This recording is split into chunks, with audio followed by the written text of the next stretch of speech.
Hello hi എല്ലാവർക്കും ലേണിയുടെ പുതിയ വീഡിയോയിലേക്ക് സ്വാഗതം. ഞാൻ റിതു കൃഷ്ണ. നമ്മളിന്ന് ഡിസ്കസ് ചെയ്യാൻ പോകുന്നത് കറണ്ട് അഫയേഴ്സ് ആണ്. ജൂലൈ മാസത്തിലെ ആദ്യത്തെ ആഴ്ചയിലെ കറണ്ട് അഫയേഴ്സ്, അതായത് ജൂലൈ 1 തൊട്ട് 7 വരെയുള്ള കാര്യങ്ങളാണ് നമ്മൾ ഇന്ന് ഡിസ്കസ് ചെയ്യാൻ പോകുന്നത്. ഓക്കെ, അപ്പൊ നമുക്ക് സമയം ഒട്ടും കളയാനില്ല, വേഗം നമുക്ക് നമ്മുടെ വീഡിയോയിലേക്ക് കിടക്കാം. അതിൽ ആദ്യത്തെ ചോദ്യം, when is national doctors day? National doctors day എന്നാണ് July 1 national doctors day. July 1 പ്രത്യേകത എന്തൊക്കെയാണ്? നാഷണൽ ഡോക്ടേഴ്സ് ഡേ നമ്മൾ പറഞ്ഞു. ഇന്റർനാഷണൽ ജോക്ക് ഡേ, അതായത് ലോക നർമ്മ ദിനം അന്ന് തന്നെയാണ്. ചാർട്ടേഡ് അക്കൗണ്ടന്മാരുടെ ദിനവും ജൂലൈ 1 തന്നെയാണ്. കാനഡ ദിനവും അന്ന് തന്നെയാണ്. കാനഡ ഡേ എന്ന് പറയുമ്പോൾ അത് ജൂലൈ 1. ബഹുമുഖ പ്രതിഭയായിരുന്ന ഡോക്ടർ ബിധാൻ ചന്ദ്ര റോയുടെ ബഹുമാനാർത്ഥമാണ് ഇന്ത്യയിൽ ജൂലൈ 1 ഡോക്ടേഴ്സ് ഡേ ആയിട്ട് ആചരിക്കുന്നത്. അദ്ദേഹം ജനിച്ചതും മരിച്ചതും ജൂലൈ 1 അതായത് അദ്ദേഹം ജനിച്ചത് ജൂലൈ 1 1882 അദ്ദേഹം മരിച്ചതും ജൂലൈ 1 1962. സ്വാതന്ത്ര്യ സമര സേനാനിയും ബംഗാളിന്റെ രണ്ടാമത്തെ മുഖ്യമന്ത്രിയുമായിരുന്നു ആര്? ഡോക്ടർ ബി.സി. റോയ്, അതായത് ബിധാൻ ചന്ദ്ര റോയ്. ആധുനിക ബംഗാളിന്റെ ശില്പി എന്നാണ് അദ്ദേഹം അറിയപ്പെടുന്നത്. ഭാരതരത്ന ലഭിച്ചിട്ടുള്ള ഏക ഡോക്ടറും അദ്ദേഹം തന്നെയാണ്. ഭാരതരത്ന ലഭിച്ചിട്ടുള്ള ഏക ഡോക്ടർ ആരാണ്? ഡോക്ടർ ബി.സി. റോയ് ആണ്. FRCS, MRCP എന്നീ 2 ബിരുദങ്ങൾ ലഭിച്ച അപൂർവം ഡോക്ടർമാരിൽ ഒരാളാണ് ഡോക്ടർ ബി.സി. റോയ്. മെഡിക്കൽ വിദ്യാഭ്യാസ രംഗത്തെ ഒട്ടേറെ മികച്ച സ്ഥാപനങ്ങൾക്കും ആശുപത്രികൾക്കും തുടക്കമിടുകയും ഇന്ത്യൻ മെഡിക്കൽ അസോസിയേഷൻ, അതായത് IMA, അതുപോലെ തന്നെ മെഡിക്കൽ കൗൺസിൽ ഓഫ് ഇന്ത്യ തുടങ്ങിയവയുടെ രൂപീകരണത്തിൽ സുപ്രധാന പങ്കുവഹിക്കുകയും ചെയ്ത വ്യക്തിയാണ് ആര്? ഡോക്ടർ ബി.സി. റോയ്. എല്ലാവർക്കും താങ്ങാനാകുന്ന ചികിത്സ ലഭ്യമാക്കുക എന്ന ലക്ഷ്യത്തോടെയായിരുന്നു അദ്ദേഹത്തിന്റെ പ്രവർത്തനം. മിക്ക രാജ്യങ്ങളിലും ദേശീയ തലത്തിൽ ഡോക്ടേഴ്സ് ദിനം ആഘോഷിക്കാറുണ്ട്. 1933 US ഈ പതിവ് ആരംഭിച്ചത്. ഇന്ത്യയിലെ ഡോക്ടർമാരുടെ സംഘടനയായ IMA ആവശ്യം പരിഗണിച്ചാണ് 1991 ജൂലൈ 1 ഡോക്ടേഴ്സ് ദിനമായി കേന്ദ്ര സർക്കാർ പ്രഖ്യാപിച്ചത്. സൗഖ്യത്തിന്റെ കരങ്ങൾ കരുതുന്ന ഹൃദയങ്ങൾ എന്ന വിഷയത്തെ കേന്ദ്രീകരിച്ചാണ് ഇക്കുറി ദിനാഘോഷം. അറിവിനും നൈപുണ്യത്തിനുമൊപ്പം ഒരു ഡോക്ടർക്ക് രോഗികളോട് അനുകമ്പയാർന്ന സമീപനമാണ് ഉണ്ടായിരിക്കേണ്ടത് എന്നൊരു വിഷയത്തിന് അടിവരയിടുകയും കൂടി ചെയ്യുകയാണ് ഈ ദിനം. ഡോക്ടർമാർക്ക് നന്ദി പറയുന്നതിനോടൊപ്പം പുതിയ സാഹചര്യങ്ങളിൽ ആരോഗ്യ പ്രവർത്തകർ നേരിടുന്ന വെല്ലുവിളികൾ പൊതുസമൂഹത്തെ ബോധ്യപ്പെടുത്താനും ഈ ദിനം ഉപകരിക്കുമെന്നാണ് കണക്കാക്കപ്പെടുന്നത്. അടുത്ത ചോദ്യം, രണ്ടാമത്തെ ചോദ്യം, where was the first case registered in the country under the new criminal law? Bharatiya Nyaya സംഹിത. പുതിയ ക്രിമിനൽ നിയമമായ ഭാരതീയ ന്യായ സംഹിത പ്രകാരം രാജ്യത്ത് ആദ്യ കേസ് രജിസ്റ്റർ ചെയ്തത് എവിടെയാണ്? ഇതാണ് ചോദ്യം അല്ലെ. പുതിയ ക്രിമിനൽ നിയമം അപ്പോൾ ഏതാണ്? ഭാരതീയ ന്യായ സംഹിത എന്നുള്ളതാണ് പുതിയ ക്രിമിനൽ നിയമം. അത് രാജ്യത്ത് ആദ്യ കേസ് രജിസ്റ്റർ ചെയ്തത് എവിടെയാണെന്നാണ് ചോദ്യം. Right answer is Madhya Pradesh. അപ്പൊ പുതിയ ക്രിമിനൽ നിയമമായ ഭാരതീയ ന്യായ സംഹിത പ്രകാരം രാജ്യത്ത് ആദ്യ കേസ് രജിസ്റ്റർ ചെയ്തത് മധ്യപ്രദേശിലെ ഹനുമാൻഗഞ്ച് പോലീസ് സ്റ്റേഷനിലാണ്.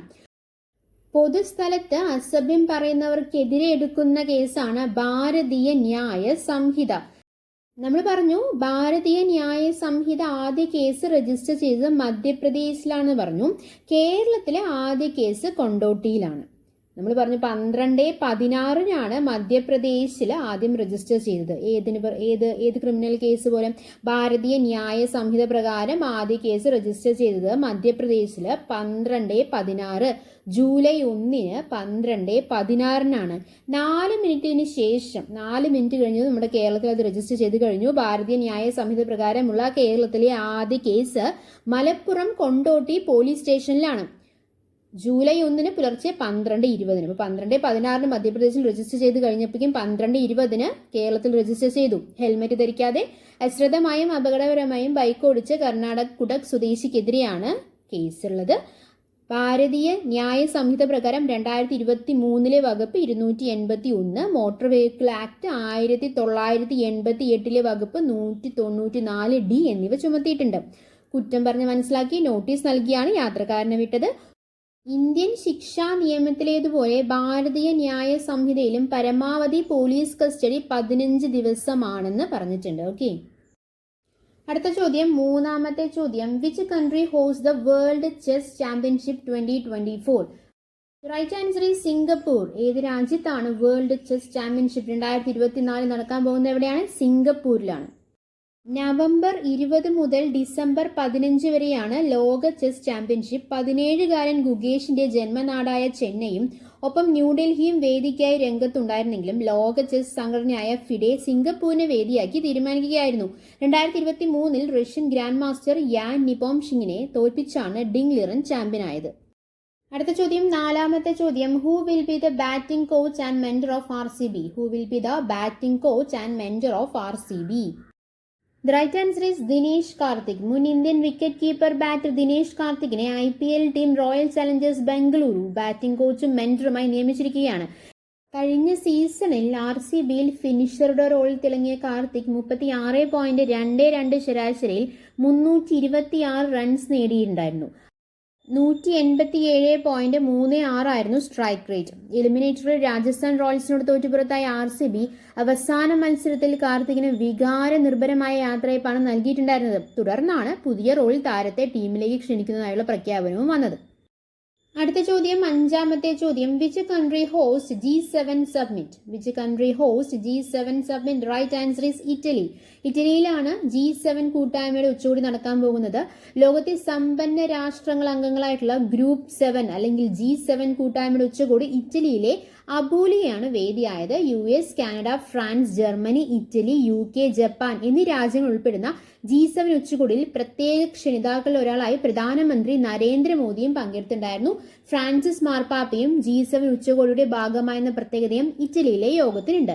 G7 ചർച്ചകളിൽ ആദ്യമായാണ് മാർപ്പാപ്പ പങ്കെടുക്കുന്നത്. അടുത്ത ചോദ്യം, ആറാമത്തെ ചോദ്യം, who is the new president of south Africa? South ആഫ്രിക്കയിലെ പുതിയ പ്രസിഡന്റ് ആരാണ്? Cyril Ramaphosa. Cyril Ramaphosa is A new president of south Africa. ദക്ഷിണാഫ്രിക്കൻ പ്രസിഡന്റായ African national Congress Cyril Ramaphosa വീണ്ടും അധികാരത്തിൽ എത്തിയിരിക്കുകയാണ്.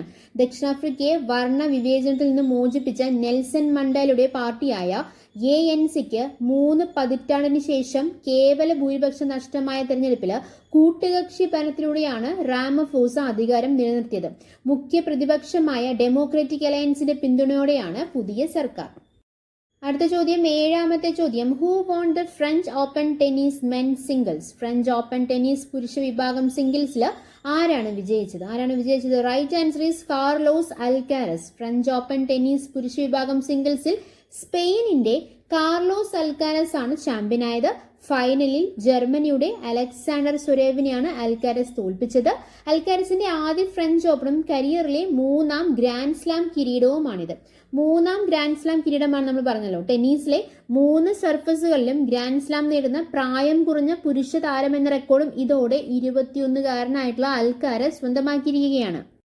അടുത്ത ചോദ്യം, എട്ടാമത്തെ ചോദ്യം, which country recent introduced the 1 person 1 file OPOF mass surveillance program? Which country recent introduced the 1 person 1 file OPOF mass surveillance program? The right answer is China. China introduced the OPOF, അതായത് 1 person 1 file mass surveillance program is introduced by China. അടുത്ത ചോദ്യം, ഒൻപതാമത്തെ ചോദ്യം, which institute recent established DRDO industry academia centre of excellence? Right answer is IIT Kanpur.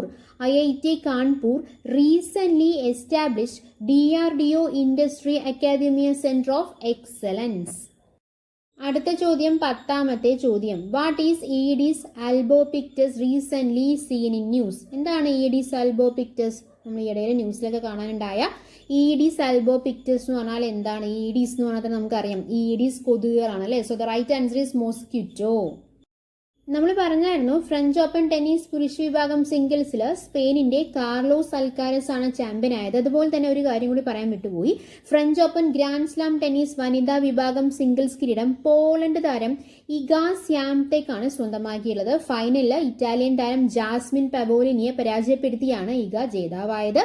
അപ്പോൾ French open വനിതാ സിംഗിൾസിൽ തുടർച്ചയായ 3ാം തവണയാണ് ഇഗ കിരീടം ചൂടുന്നത്.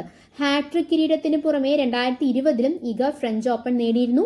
2022-ലെ US ഓപ്പൺ ജേതാവ് കൂടിയ ഇഗയ്ക്ക് ഇതോടെ 5ാമത്തെ ഗ്രാൻഡ് സ്ലാം കിരീടം, അതായത് 5 ഗ്രാൻഡ് സ്ലാം കിരീടങ്ങളാണ് നേടുന്നത്. ഓക്കെ, അപ്പം നമ്മൾ ജൂലൈ മാസത്തിലെ ആദ്യത്തെ ആഴ്ചയിലെ കറണ്ട് അഫയേഴ്സ് നമ്മളിന്ന് ഡിസ്കസ് ചെയ്ത് ജൂലൈ 1 തൊട്ട് 7 വരെയുള്ള കാര്യങ്ങളാണ് നമ്മൾ പറഞ്ഞത് അല്ലേ. എടുത്ത കാര്യങ്ങളെല്ലാം നിങ്ങൾക്ക് വളരെ ഉപകാരപ്പെട്ടു, അല്ലെങ്കിൽ നിങ്ങൾക്ക് വളരെ വ്യക്തമായി മനസ്സിലായെന്ന് പ്രതീക്ഷിക്കുന്നു. അങ്ങനെ മനസ്സിലായിട്ടുണ്ടെങ്കിൽ, ഉപകാരപ്പെട്ടിട്ടുണ്ടെങ്കിൽ നമ്മൾ ലേൺ എന്നുള്ള ചാനൽ സബ്സ്ക്രൈബ് ചെയ്യുക, സപ്പോർട്ട് ചെയ്യുക. Thank you. Thanks for your time. By.